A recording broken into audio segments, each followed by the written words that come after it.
তরুণদের গুন্ডা 24 জুলাই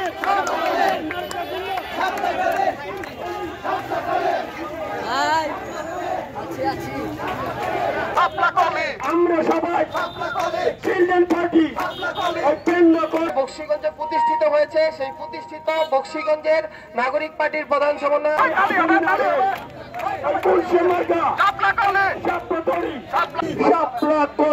এবং সমাপনী বক্তব্য রাখবেন আমাদের কেন্দ্রীয় নেতা।